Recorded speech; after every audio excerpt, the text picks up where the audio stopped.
로마서 1장 1절로부터 7절에 있는 말씀을 통해서 복음이 무엇인가? 복음이라는 제목을 앞에다 놓고 여러분이 이제까지 신앙생활하면서 보고 듣고 깨닫고 했던 것 다시 한번 정리를 하면서 복음에 대한 정의를 바로 내리고 여러분도 복음 안에서 삶을 살 수 있도록 성경을 이해하게 되시기 바랍니다. 자, 예수 그리스도의 종 바울은 사도로 부르심을 받아 하나님의 복음을 위하여 무엇을 입었으니? 택정함을 입었으니. 이 복음은 하나님이 선지자들로 말미암아 그의 아들에 관하여 성경에 미리 약속하신 것이라. 이 아들로 말하면 육신으로는 다윗의 혈통에서 나셨고 성결의 영으로는 죽은 가운데서 부활하여 능력으로 하나님의 아들로 인정되셨으니 곧 우리 주 예수 그리스도시니라. 자, 말씀을 읽으면 이 로마서가 무슨 파워 로마서 그래가지고 로마서 센세이션을 일으킵니다. 근데 그 로마서를 강의하면서 로마서는 사람이 은혜 받고 사람이 아멘하고 이렇게 육신이 즐겁도록 기록된 책이 아닙니다, 본래. 로마서는 바울이 하나님의 말씀을 깨닫고 그 깨닫는 말씀을 로마에 있는 누구에게 전하는 거냐면 로마에 있는 하나님의 형상과 모양 담기를 원하는 사람들에게 전하는 메시지요, 메시지. 그럼 로마서가 뭐예요?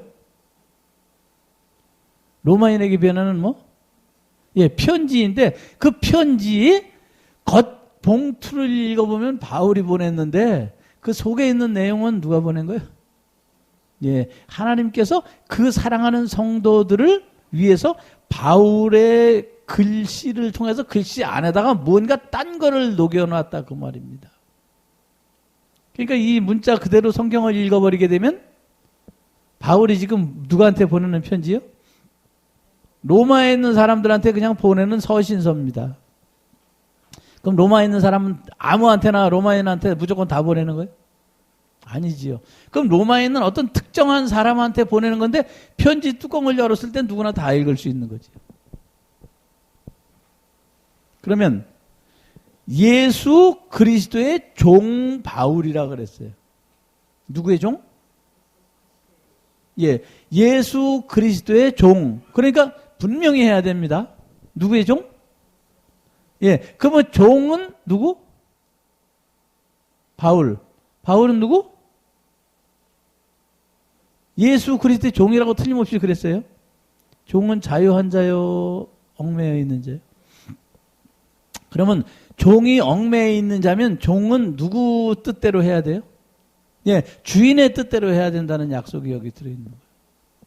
그러면 주인의 뜻대로 무엇으로 부르심을 받았어요 또? 사도로 부르심을 받았어. 종인데 사도로 부르심을 받았어.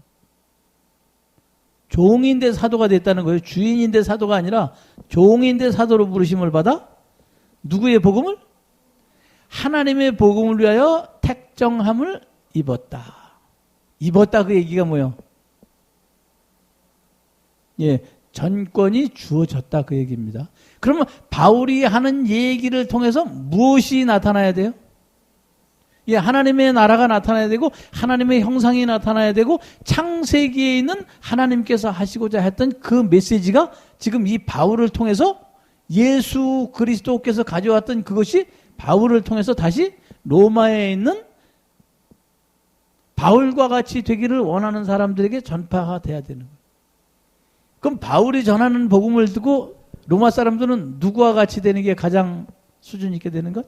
그렇죠. 바울같이 되는 거예요. 그래서 바울이 나를 본받아서 내가 하나님의 형상과 모양이 된 그 기록을 지금 전하고 있는 거예요.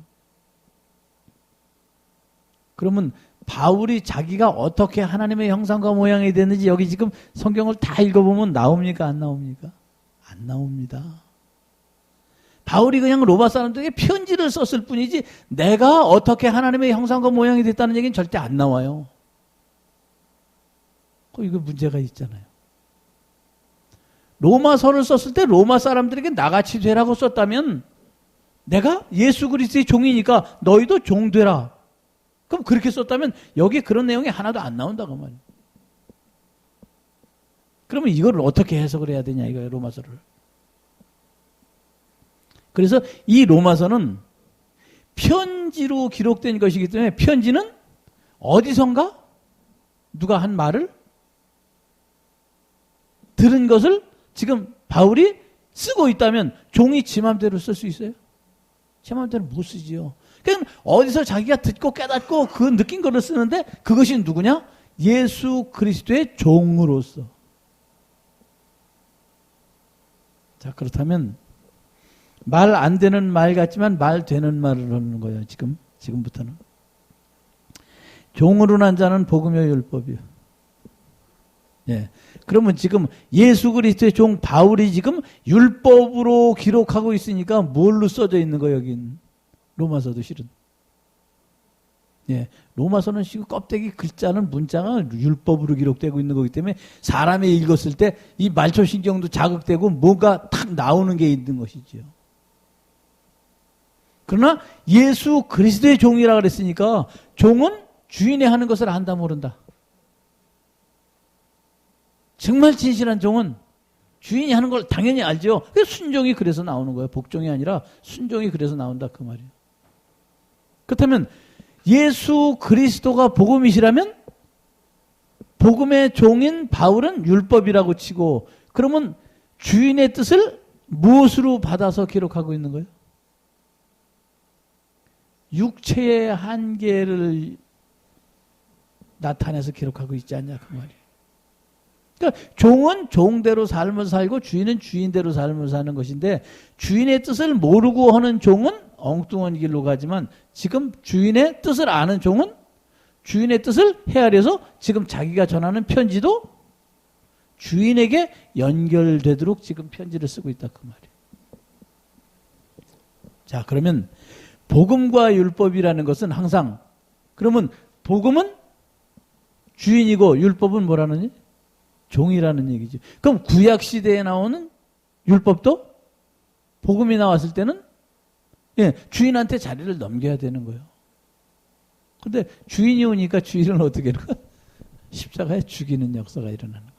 그러니까 창세기에 있는 하나님의 말씀을 잘못 이해를 하게 되면 성경의 앞뒤가 하나도 안 맞는 것이고 성경을 짜집게 해갖고 아무리 만들어내도 그것은 제대로 된 본래 뜻이 안 나오는 것이라. 오늘 이 로마서를 통해서 하나님의 말씀이 어떻게 증거되고 어떻게 편지로 쓰여져 있는 것인지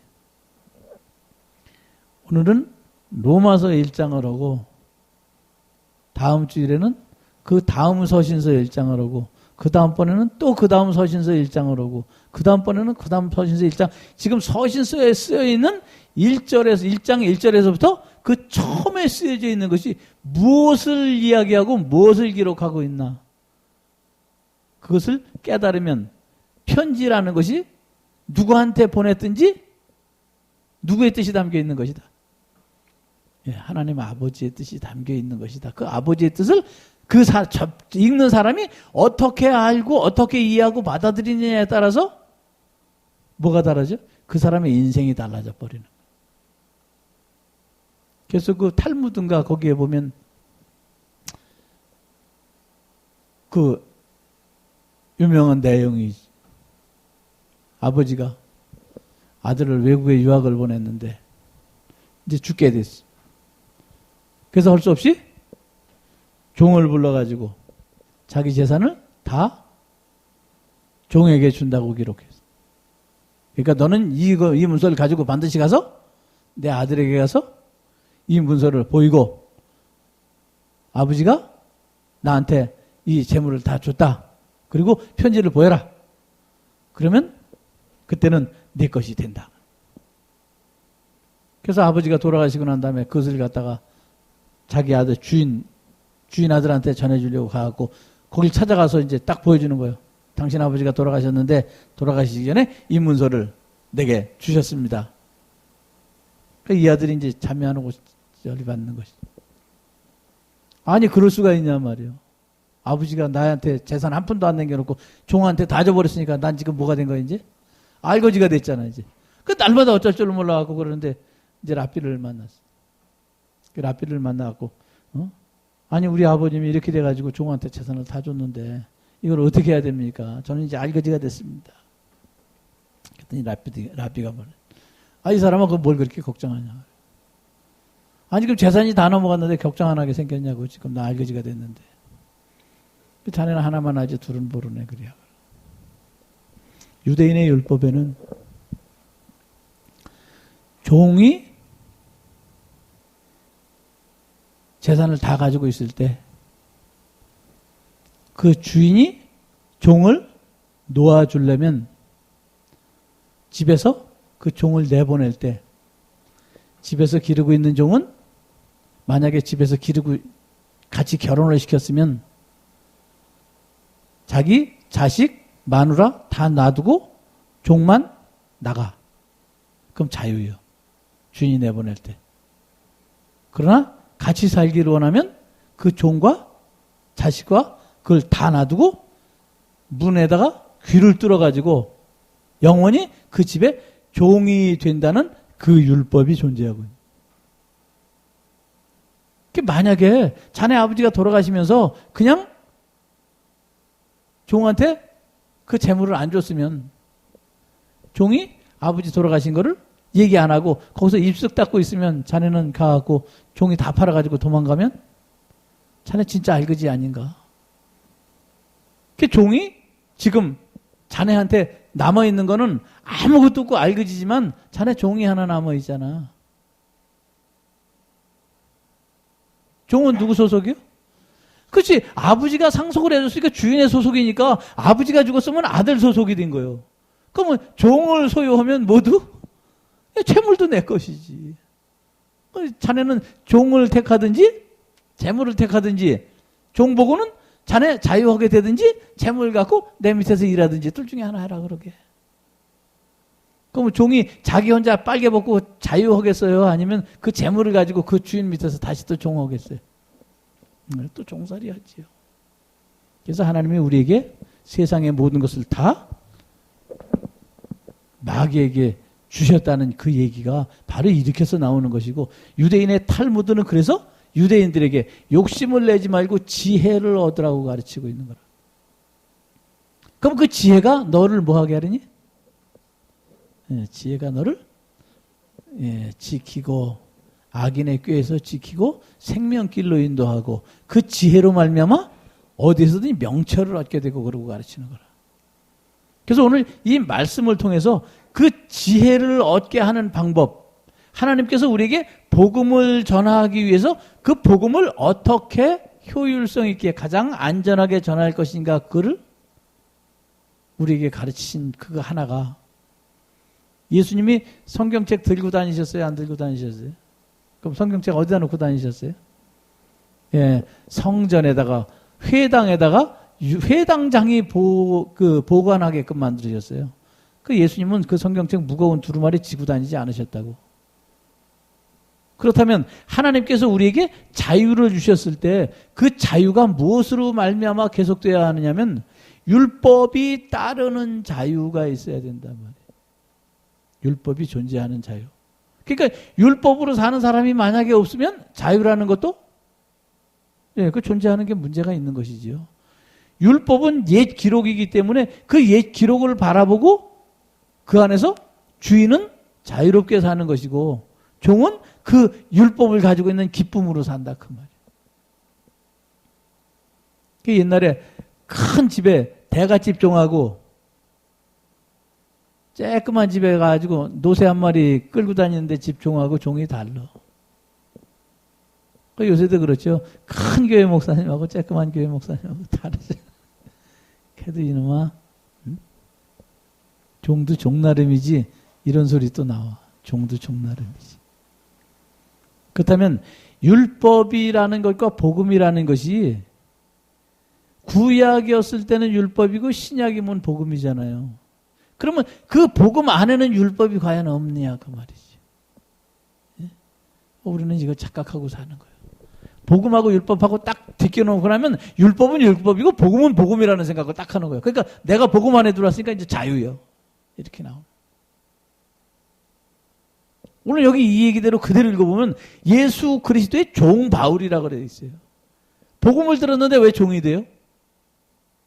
복음을 들었는데 왜 종이 되냐 그 말이에요. 자유자가 돼야지. 복음이 돼야지. 근데 여기 틀림없이 로마서에 보면 예수 그리스도의 종이라고 기록되어 있는 걸 이거 빼도 박도 못하는 소리예요. 이거는. 아무리 누가 복음이라고 강의를 해도 강연을 하고 설교를 하고 사람이 몇만 명이 모여도 여기 틀림없이 예수 그리스도의 종 바울이라고 되어 있다 그 말이에요. 그걸 뭘로 수정을 할 거예요? 그래서 율법이라는 것은 복음이라는 것과 율법이라는 것은 서로 대칭 관계이지만 복음이 되려면 어떨 때가 복음이 되는 거예요? 예, 율법이 완성된 상태가 복음이에요, 본래. 그럼 복음과 율법은 상관관계가 있어요, 없어요? 이게 똑같은 거예요. 그러니까 율법이라고 무시하고 복음이라고 잘난 게 아니라 율법의 완성 단계가 복음이 됐기 때문에 율법이 없이는 복음도 없는 거예요. 그래서 우리가 육체로 태어났을 때 율법의 저촉을 받고 그 율법의 저촉을 받은 그 안에서 말씀을 듣고 하나님의 형상과 모양을 이루어갈 때 맨 마지막에 뚜껑을 닫아주시는 분이 완성을 해주시는 분이 누구? 예, 그분이 예수 그리스도이신 거예요. 그래서 내가 복음을 뭐하러 왔나니? 완성하러 왔나니 그러시는 거예요. 복음을 내가 율법을 완전케 하려 왔나니. 그럼 율법이 완전케 되는 조건은 예수 그리스도. 율법이 완전케 되는 부분은 복음. 그것이 꼭대기다 뚜껑을 딱 닫아줬을 때 그 율법이 완성된다 그 말이에요. 그럼 내가 처음부터 복음이요 내가? 내가 예수 믿기 전에 우리 할머니 할아버지가 다 절간에 다니면서 무당 따라다니고 다 원수 마귀한테 소속해가지고 거기 엎드려서 절하고 그랬었는데 거기서 태어난 내가 어떻게 복음을 듣고 자유하게 될 수 있냐 그 말이에요. 그 과정을 통해서 율법의 과정을 통해서 단계를 거쳐서 그리고 차츰 옛 것을 씻어내고 바꾸고 거듭나고 그렇게 해서 내가 복음 안에 들어오게 됐다면 복음 안에 들어온 그 가장 키포인트는 예수 그리스도가 내 안에 몇 % 존재하고 있냐 그 말이에요. 98% 존재하고 있어도 아직 내가 율법의 복음이야. 율법인 거예요 아직도. 율법의 껍질을 못 벗었으니까. 그래서 그 맨 마지막에 2%를 예수 그리스도께서 꽉 채워줬을 때 그것을 충만이라고 불러 본래는. 그리스도의 영으로 가득 차게 돼. 그렇다면 복음이 가득 차면 율법이 떠나가는 것이고 그럼 율법이 가득 찼을 때는 무엇이 떠나는 것이고. 근데 이게 중요한 거예요 여러분. 율법이 가득 찼을 때 복음으로 들어가는 길이 열리는 것이고 복음이 꽉 찼을 때 율법이 사라지는 거예요. 그래서 율법이 사라지는 것을 어둠이 사라진다. 율법이 꽉 찬 것을 캄캄한 밤, 금은밤, 흑암 중에 무슨 가가지고 주홍같이 붉을지라도 먹보다 검을지라도 자꾸 그렇게 얘기를. 그럼 내 안에 무엇인가 꽉 차게 됐을 때는 결판이 나는데 그게 어중간하게 중간에 있을 때 어떻게 되죠? 어중간하게 있을 때 그때는 어떻게 될까요? 이게 문제이기 때문에 하나님은 그 어중간하게 되어 있는 상태를 그거를 어떻게 하실 수가 없어 가운데다가 칸을 막아 놓으시는 거예요. 서로 섞이면 안 되니까. 그래서 빛과 어둠을 나누고 양쪽에다 칸을 딱 막아 놓으신 거예요. 그랬다가 내가 어디로 움직이기 시작하면 반반이 똑같이 섞이면 그 다음에 칸을 쓱 들어 올리면 어떻게 되죠 이제? 예, 그게 섞이는 거예요 이제. 그래서 빛과 어둠이 섞이면 빛이 이겨요 어둠이 이겨요. 네, 빛이 이기지요. 근데 빛이 어둠에 비추되 어둠이 깨닫지 못하더라. 그러니까 이게 지금 빛 얘기하는 얘기야, 어둠 얘기하는 얘기야. 예? 라이트 앤드 다크 얘기하는 거예요? 아니면 빛이 어둠에 비추되 어둠이 깨닫지 못하더라니까 어둠이 어떻게 깨달아요? 그럼 깨닫는 게 뭐예요? 누가 깨달을 수 있어요? 사람 얘기하는 거죠. 사람. 빛이 어둠의 빛이 돼 깨닫지 못하더라 그런 얘기는 빛도 사람이고 어둠도 사람인 것이지요. 존재요. 하나님이 사람의 모양으로 와서 그 세상에 있는 어둠에 있는 사람에게 말씀을 전했는데 그 말씀을 전했을 때 그 사람이 깨닫지 못하더라. 그 얘기를 빛이 어둠의 빛이 돼 어둠이 깨닫지 못하더라 이러고 오는 거예요. 어디 나오는 얘기예요? 요한복음인가 누가복음인가 나오는 얘기죠. 그러니까 여러분이 말씀을 들을 때 오늘 이 복음이라는 것이 무엇이냐? 복음이라는 것을 나누게 되면 계속해서 복음 안에는 뭐가 나타나요? 의가 나타난다 그랬죠. 그럼 복음이라는 것 자체는 하나님의 형상과 모양, 오리지널 하나님의 형상과 모양이 그게 본래 복음이요. 순수한 하나님의 형상과 모양이 복음이라 그 말이에요. 그럼 율법은 뭘까요? 우리는 이렇게 따로따로 배웠기 때문에 이 둘을 혼합하게 되면 자꾸 헷갈리기 시작하는 거예요. 복음은 하나님의 형상, 율법은 사람의 모양. 그럼 형상과 모양대로 하나님께서 우리가 사람을 만들자 그랬으니까 사람이라는 뜻은 복음이 안에 들어가 있고 육체인 율법이 바깥에서 있으면서 그 안에 하나님의 모양과 사람의 모양이 함께 존재하는 그것을 사람이라고 그런다. 그래서 여기 복음에는 하나님의 뭐가 나타나서 의가 나타나서 믿음으로 믿음에 이르게 하나니 그러고 나오는 거예요. 로마서 10장에 있나요? 복음에는 무엇이 나타나? 하나님의 옳은 것, 당신이 뜻이 나타나서 믿음, 처음에 믿은 믿음은 율법이고 나중에 믿은 믿음은 복음이고 그 얘기를 믿음에서 믿음으로 이르게 하나니. 그러니까 율법도 꽉 차면 뭐가 되는 거예요? 복음으로 바뀌는 것이지요. 그래서 하나님께서 더 좋은 것 주시기 위해서 율법을 무엇으로? 복음으로 바꿔주신다 그 얘기. 그 얘기는 뭐가? 때가 참해 그러고요. 때가 참해. 그러니까 자꾸 사람들은 율법은 나쁜 거야, 복음은 좋은 거야 이러고 나니까 자꾸 율법 복음 얘기하면 어디 가서 살으려고 그래요? 자꾸 복음으로 가는 것만 좋아하지 율법도 안 됐는데. 율법이 오기 전에는 죄가 죄인 줄 모르고 율법이 오기 전에는 죽는 거 사는 거 몰랐어요. 그럼 율법은 뭘 가르쳐 주기 위해서? 네, 죄가 무엇인지 깨닫게 하기 위해서.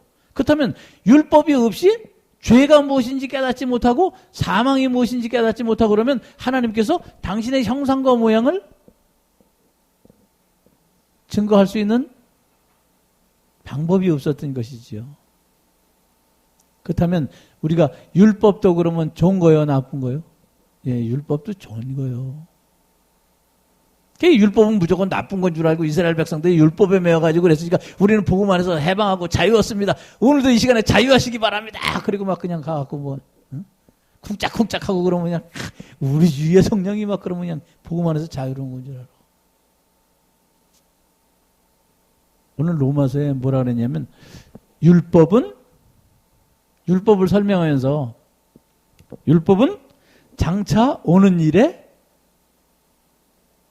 율법은 장차 오는 무슨 일의 그림자라 그랬어요.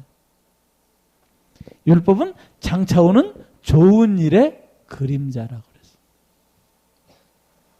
자, 그 말을 다시 해석을 하면 율법이 장차 오는 좋은 일의 그림자다. 그러면 장차 오는 좋은 일이 뭐예요? 복음이지요. 그럼 율법은 복음의 그림자라 그랬어요. 그 말을 다른 말로 바꾸면 사람의 모양은 장차 오는 하나님의 형상의 그림자다.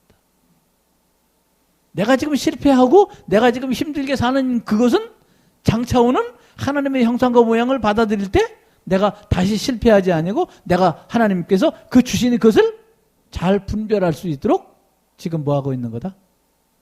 네, 준비하는 과정이다. 그래서 실패가 성공의 어머니라 그러는 거예요. 말씀을 듣고 하나님의 말씀을 잘 깨닫고 성경을 읽으면 이 성경이 전부 다 단어는 무지무지 많은 단어로 썼는데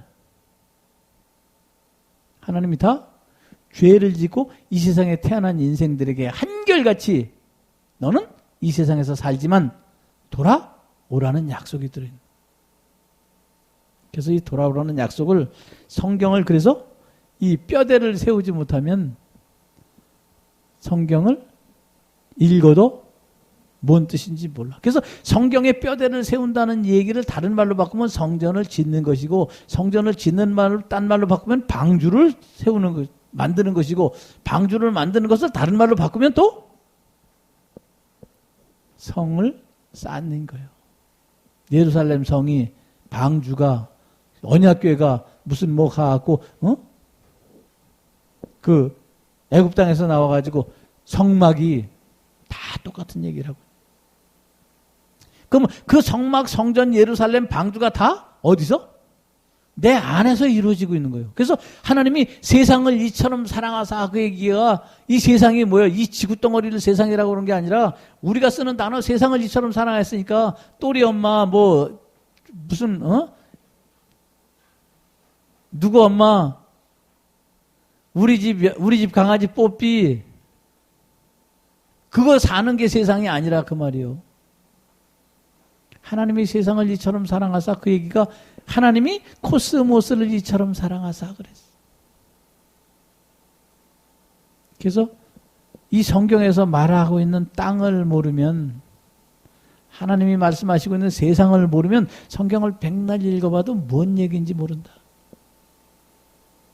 하나님이 세상을 이처럼 사랑하사 그래. 세상도 뭐야 결국? 땅이잖아요. 성경에는 땅이 4가지 땅이 있어.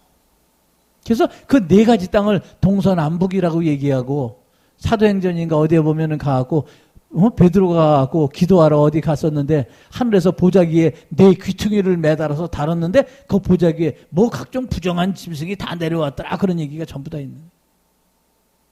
보자기에 4 귀를 매서 이렇게 하늘에서부터 내려왔다. 4 귀퉁이라는 것. 동서남북이라는 얘기. 그래서 마태마가 누가 요한복음 4가지 땅이라는 얘기, 그 얘기가 다 결국은 뭐냐? 4가지 땅이 있어요, 세상에. 그러면 4가지 땅이 있으면 지금 이 지구까지 합치면 몇 가지 땅이야? 5가지 땅이 나와. 그러니까 성경은 이 지구 얘기를 한 게 아니라 그 말이에요. 하나님의 형상과 모양으로 돌아가기를 원하는 사람들의 그 4가지 종류의 땅이 있어. 그래서 마태복음에 씨 뿌리는 자 비유할 때도 몇 가지 비유가 나와? 길가에 비유 나오고, 돌짝밭에, 가시떨기에, 옥토에 그러고 나오죠. 그럼 그 땅도 무슨 땅이요? 그 사람들이 돌 골라내고, 농사꾼이 돌 골라내고 자꾸 그냥 걸음 많이 주고 농사 잘 되는 땅이 옥토라고 그러는 거, 그것밖에 모르기 때문에 결국 땅을 읽을 때 땅, 4가지 땅이 다 똑같은 땅이에요. 그래서 하나님이 아담을 만드실 때 아담을 만드는 땅이 다르고, 채소가 나게 한 땅이 다르고, 그걸 깨닫고 삶을 살게 하고 돌아가는 땅이 다르. 근데 자꾸 그 얘기를 갖다가 그냥 한꺼번에 버무려서 땅이라고 그래버리니까 백날 읽어봐야 무슨 뜻인지는 모르는.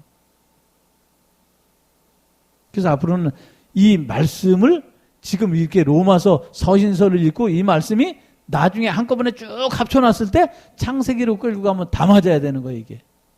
그래서 그때 바로 뭐야? 소경의 눈이 떠지는 거라 그 말이에요. 그래서 지금 예수님이 오셔가지고 소경의 눈을 뜨게 하는 작업을 누가?